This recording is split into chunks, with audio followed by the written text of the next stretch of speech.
skip to our keynote speaker and introduce Mr. Ryan Sagers. And then if the sound is available afterwards, we'll hear from Camille. Mr. Sagers was graduated with honors with a Bachelor's of Science in Business Management and also earned a Master's in Public Administration from the University of Utah, where he was inducted into the National Honor Society for Public Affairs and Administration. He's currently working on his doctorate degree from Creighton University in Interdisciplinary Studies. Mr. Sagers is also a Dalmas-Nilsson Award recipient for his research on the dangers of federal regulation in private sector education, and an annual award granted by the Utah Center for the Public Policy and Affairs. You'll see in most of his bio, he spent almost all of his career in private sector education, and not only in management and leadership, but also fighting for rights.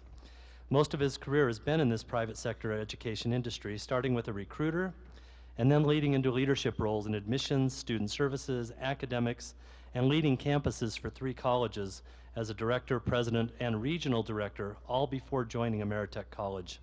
For nearly 7 years, Mr. Sagers has helped orchestrate the day-to-day management of our college, as well as the growth, structural development, and operations of the Draper and Provo campuses, and in the last 3 years, our online campus. Additionally, Mr. Sagers has served as a college instructor, teaching political science and American national government, and also for our students, teaching effective communications and also business communications. As a side note, one of Mr. Sagers' students in effective communications is in the audience tonight, so I hope Ryan does a good job. He is the co-founder, former president, and current director of government relations for the Utah Association of Private Sector Colleges and Universities, leading lobbying efforts on behalf of these institutions. Mr. Sagers' professional expertise not only has been sought out locally, but also nationally, and is a Utah representative on the National State Affairs Coordinating Committee, and also has been on the Governor's Education and Excellence Committee for private sector colleges. For fun, he performs music, jazz specifically, and composes and arranges jazz guitarist. He performs most often with the Garden Heights Jazz Project. However, his greatest pleasure in life derives from his family. Ryan and his wife Andrea are the proud parents of 5 daughters, the oldest of which will be sitting for her driver's license exam in the next few days. Certainly, this isn't Ryan's biggest worry currently in his life. Ryan and Mr. Sagers, we welcome you. Thanks.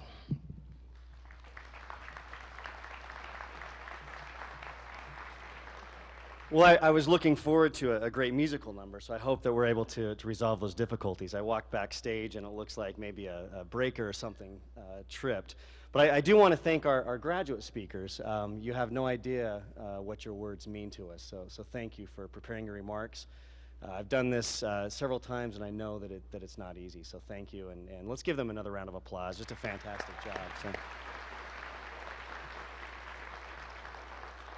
Well, it's interesting, as I was listening to my own bio, which is always hard to do, I thought to myself, no matter how I'm ever introduced to people, the only thing anyone ever remembers is 5 daughters, which is fine. If there's only one thing that I would want to be remembered for, that's it. But I will say that it's nice to get the introduction from up here, because tonight this is going to be a one-way conversation. Whereas in most other settings, I end up hearing all of the same tired, worn-out jokes about being surrounded by so much estrogen. And believe me, I've heard them all. The jokes about keeping a shotgun by the door, the jokes about expensive weddings, which I'll add, both of these have over time led to my ultimate fear, which is a shotgun wedding. But of course, I've just been introduced by a man named James Taylor, so I probably shouldn't complain about tiresome remarks. Well, I sat down a few nights ago, and I wrote down some thoughts for tonight, and I put together some information that I thought at the time would be interesting. Some information about Ameritech College and our transformation over the past 7 years, and what some of our graduates have gone out and done in the community. But the funny thing is I ended up scrapping those remarks because, number one, I thought they were terribly boring as I reread them, and second, because as I reviewed what I had been writing, as I was putting my thoughts about Ameritech College and our graduates down on paper, there was a theme, a dominant theme that seemed to emerge. And that theme is leadership. And so that's where I want to take my remarks tonight. So to start off with, I'd like to suggest that we, for just a moment, do a quick little mental experiment here for about 20 seconds. I'd like to ask everyone here to think quietly about one or two living people that you would consider to be good leaders. One or two living people that you would consider to be good leaders. And I'll give you just a moment to get a few names in mind.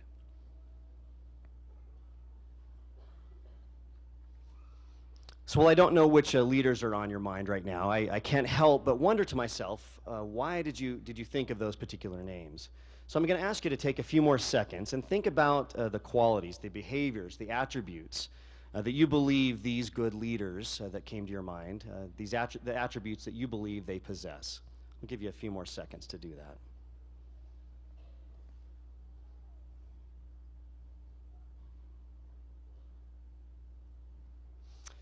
Okay, so who then are our leaders? I'm sure some of you are thinking of maybe political leaders, perhaps sports figures, religious leaders, maybe business or organizational leaders. But I wonder who here actually thought of their own name. My guess is that no one, or next to no one, thought of their own name. But for the next 10 minutes, I'm going to suggest that when it comes to the idea of leadership, our thoughts of what it takes to be a leader, they might be a little misplaced. Because they're generally connected with a broken idea that leadership is only reserved for those who are in charge of things. And so stereotypically, when we think of leaders, we tend to think of who? Presidents, chief executives, generals, and so on. And that notion of leadership, I would submit, is not always the best definition of the word. Now, this is not to say that presidents, generals, or executives are not needed. And even if I believed that were true, I wouldn't admit it because I need my job here. But for example, it's hard to imagine feeling safe, for example, if our military ran strictly on a volunteer basis, or if a particular healthcare system didn't follow some level of leadership. And I can't imagine what your education would have looked like if you didn't have qualified program directors, or good academic deans, or solid campus directors. What I am saying, however, is that in some respects, the first people that we need to think of as leaders is ourselves. So what do people do to motivate those around them? That was part two of our little mental experiment. As you thought about what attributes a great leader possesses, I imagine that some of you thought of, I don't know, things like decisiveness, maybe courage, maybe honor. I don't know what came to mind, but I do wonder if anyone thought of this idea that was once articulated by someone who I would argue has fantastic leadership credentials. This person said, quote, "You must love those you lead. You must love those you lead before you can be an effective leader." Now, if I were to ask you who you think might have said that, I imagine your brain might be thinking of figures such as Gandhi, Mandela, maybe a religious figure. We hear a lot of quotes from those type of people here in our commencement ceremonies. But you might be surprised to learn that this quote about loving those that you lead actually came from General Eric Shinseki, who you may know up until a few years ago was Chief of Staff, the highest ranking military officer in the United States. So this might strike some of us as being strange to hear a quote like that from a military class leader who we generally would associate with being tough, with being calculated, the type of person who makes decisions about destruction and about war. So again, I would reference our misplaced ideas about leadership. And let's continue to challenge tonight those ideas about what makes a great leader. So getting back to my main point, who are leaders and who are leaders leading? Well, as I suggested before, we're all leading all the time, and we are either leading well or we're leading poorly. Our claim to leadership is not our status, or it's not the position that we hold within our respective organizations. Rather, our claim to leadership is who we are and the values that we're willing to role model in our daily work, in our daily life. As I pointed out earlier, I recognize this is not how we often think of leadership, but this concept of each of us being leaders, I'm going to argue, is not just a commencement speech gimmick or something that I just made up to try and make everyone feel good tonight, but rather I would argue that this is one of life's central truths. Now, I've read many times that one of the most cliche things that anyone can do during public speaking is reference the dictionary. So forgive my amateur move here. But one dictionary definition of leadership, it reads, quote, "Leadership is the act of pointing out a way, direction, or goal, and influencing others toward it." And I'm going to read that again. One dictionary definition of leadership is the act of pointing out a way, direction, or goal, and influencing others toward it. Now, isn't it true that everyone here is doing these words all the time? We're pointing out a way by what we do at any given moment and the values that we're modeling at any given moment, at any given point in time. So on one level or another, all of us are pointing and all of us are influencing nearly all the time. And though all of us are leading, most of us are doing so unconsciously, which is interesting to think about. In other words, we don't always think of ourselves as leaders.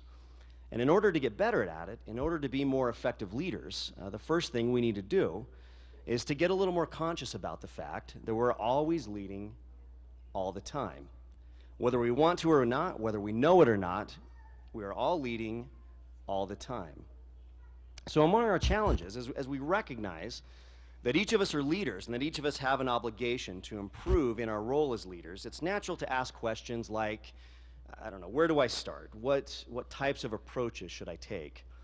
Now, as many of you know, I'm sharing the stage tonight with a number of great leaders, all of whom I would suggest would probably answer those types of questions in a very different way. And I would argue that each one of them would be right. Now, you're probably all sensing my point that there isn't always going to be a textbook approach or a 7-step plan to solve every leadership challenge that we're faced with. But I do want to offer really briefly tonight 3 qualities that I think can help all of us as we seek to redefine our views on leadership. And these qualities are purpose, results, and courage. So to begin with, purpose. I want to point out, first of all, the challenge of balancing the importance of self-interest, and self-interest is important. Let's acknowledge that, but balancing the importance of self-interest with greater purpose. Now, I personally subscribe to the idea that the rights of the individual supersede that of the collective. However, I also recognize that if we as individuals do not align with purposes greater than ourselves, we will find little opportunity to grow, and consequently, we will develop and we will emerge as poor leaders. Now, some of you in the room might actually remember, while others of us have had to read about this in history books, remember the era of American history where the United States and Russia, they were in a competition to put a man on the moon. Now, I read once about President Kennedy visiting the space agency during this era. And as he passed a particular administrative employee, President Kennedy stopped, and he asked the man, I assume out of an effort to be polite, he asked this man what his specific job in the agency was. And the man looked at him and simply replied, "Mr. President, I'm putting a man on the moon." Now, I grew up in Magna, in the blue-collar neighborhood I lived in. We really didn't converse about this rah-rah team spirit kind of crap, and personally, I'm seldom motivated by it. But even I know, and everyone in the room knows, that the best teams and the best organizations are those in which people get over themselves and appreciate that this is not all about me. But rather, I'm going to show up here every day. I'm going to invest part of my ego, my energy, my hopes into some mission, some project, some cause that I consider bigger than me and worthy of my own allegiance. Now, this is among the first steps that we can take today to improve our leadership quality, align ourselves with a greater purpose. The second idea that I want to briefly discuss is getting results that will keep us aligned with this greater purpose. So as each of you transition into your new careers, one of the challenges that you'll face is getting results for your employer, to change something, to improve something. So it will take great self-awareness to keep ourselves on track in working toward achieving these results. And I think we all know that the distractions are endless. We think of our smartphones, our gadgets. I just recently read from the New York Daily News, they cited some research, I don't know if it's accurate or not, but they cited this research that suggests that Americans spend 34 hours a week watching television. Now, if that's true, that actually equates to about 48 work days a year, if I'm doing my math right. 48 workdays a year of just watching television. So imagine the results that we could achieve by simply taking a step to reduce the amount of TV each day. Now, as you start your new career, I think you all understand that results will be what you're first going to be judged on. We all want promotions. We all want to be noticed by our bosses, by our organizations. But before we can even get on the radar, we must first produce results. So far we've gone from the very big picture of purpose to the very small picture of how am I going to make myself productive and achieve results. I want to move on quickly to the third and final attribute, which is, I would say, a summary of the first two. You might recall that this third attribute that I mentioned earlier is courage. So neither you nor the teams that you're going to work with will pull off this formula for leadership growth that I just talked about without some level of courage. And let's remind ourselves really briefly what courage can accomplish. I know that for many of you, being here today was not a small feat. I know firsthand, in fact, some of the struggles that you've endured during the course of your education. It was courage, though, that served as the glue between your academic purpose and your education results. We can kind of see this formula now, how it works in application. For the faculty and the administration here tonight, think about how many of these commencement ceremonies that we've been through together, and the courage that it takes to align with the purpose of higher education, the purpose of healthcare education specifically, to put yourselves out there, to get the results, and get students to this point year in and year out. Also, relative to my point, I recently read about a small group of women who called themselves the Sisters of Charity. Now, I know that some of you have studied their purpose and their results. You're familiar with their history. But for anyone who might not be familiar, they were part of a small religious order of nurses, or at least what they defined nurses at that time, who volunteered during the Civil War. They volunteered on the battlefield. Now, the courage that it took to carry out that role, at least to me, is unthinkable. The condition they worked in are something that I think few of us could probably imagine. And to think that it was a non-commissioned volunteer service makes it that much more remarkable. Now, after the war had ended, many of them, as if they had not done enough already, and they had given more service on the battlefield than I think most of us would do in 10 lifetimes. But if that was not enough, they were then asked to pack their belongings, to leave their home, and to serve the masses who were taking part in the big westward migration in the United States. They were asked to migrate with these groups in order to provide care. Now, once they arrived in their new westward homes, after they had gone to all that trouble of migration, it wasn't time to turn around and go back home. They were then tasked with opening schools and hospitals from scratch. So no money, no tools, just simply an assurance that what they were doing would have lasting benefits for generations of pioneering Americans. There were no government grants for nonprofit startups at that point. So they had to begin their mammoth tasks of actually going around and begging for money. These were heroes, war heroes, but they were now going around begging for money so they could start these schools, start these hospitals. And it's kind of funny, we often look at the sepia-colored photographs of these women and we smile at how cute they look in their funny hats and their aprons. But these were tough women that exhibited the very leadership qualities that I've been speaking of. They came to dangerous places because they were driven by a sense of purpose, and because they knew how to get results. Again, we're seeing the same formula. They wrote about being lonely. They wrote about being afraid at times. They wrote about how they suffered doubts about their own abilities. In fact, as an example, Margaret George, she was one of the founders of the Sisters of Charity in Cincinnati. She wrote in her journal, quote, "Never at any period of my life have I felt so completely isolated and a stranger, far from friends and far from home," end quote. But I think we all recognize that fear and loneliness, they don't teach us about weakness, but rather they teach us about courage. It was these courageous women who further advanced and accelerated the cause of healthcare education in the United States, and to whom each employee, each graduate, and each stakeholder of Ameritech College owes a debt of gratitude. We're all here tonight because those before us were courageous enough to maintain their purpose, and they worked to get results. So in conclusion, I hope that you can take away tonight from my remarks a different understanding of what it means to lead. To remember that regardless of status, regardless of rank, or where your little rectangle might be on an organizational chart, You're all leading all the time, whether you know it or not, whether you want to or not. We are all leading all the time. And I would remind you of our little mental exercise at the beginning of my remarks, and who you initially thought of as a leader, and why you initially thought of that person as a leader. But I would hope that from now on, you'll think of your own name first. Ameritech College needs each of you to go out into your new roles as healthcare professionals, and as you align yourself with your new purposes, to represent yourself and your school smartly. We need graduates who are willing to suck it up and roll out some very different ways of what it means to lead in a culture that desperately needs valued-centered leadership.